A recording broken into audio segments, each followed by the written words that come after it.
This is the news in brief from the United Nations.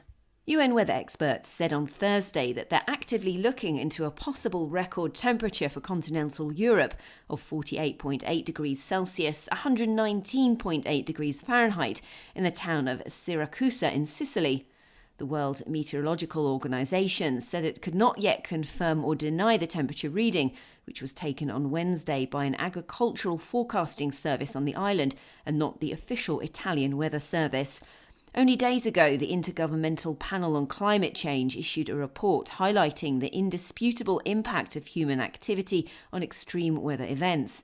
The WMO said that a rapid response team is now in contact with the Sicilian Weather Service in order to decide if this new temperature spike beats Europe's existing high of 48 degrees Celsius, 118.4 degrees Fahrenheit, which happened in Athens on the 10th of July 1977.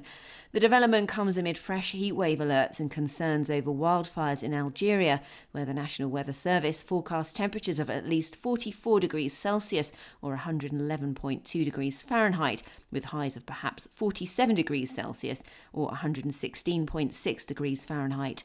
The extent of the massive forest blazes in the North African country were clearly visible from space and published on Tuesday by NASA. One image captured by the Aqua satellite showed a vast plume of smoke over northern Algeria, where more than 62,000 hectares have burned so far this year, according to the European Forest Fire Information System. Afghanistan has seen a huge spike in mass displacement since May, and humanitarians are increasingly concerned about the country's people as Taliban forces make fresh territorial gains, the UN has warned. Some 390,000 people have been forced to flee conflict across the country since the start of the year, according to OCHA, the UN Office for the Coordination of Humanitarian Affairs. The agency noted too that between the 1st of July and the 5th of August, 5,800 internally displaced people had arrived in Kabul, with hundreds more now arriving each day, according to latest reports. The most vulnerable have now received assistance, including food, household items, water and sanitation support. Although most of the new arrivals have been hosted by families and friends, a growing number are staying in the open, the OCHA said. To help them, aid assessment teams have been deployed and temporary health clinics and mobile health teams are already up and running.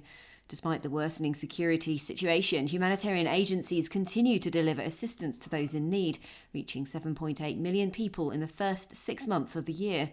Additional funds are urgently needed, however, as the $1.3 billion humanitarian response plan for Afghanistan is only 38% funded.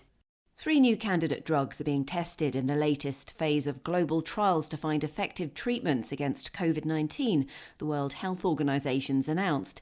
The therapies, artesunate, imatinib and infliximab, will be tested on hospitalized coronavirus patients in 52 countries under the Solidarity Plus program. The drugs are already being used to treat other conditions.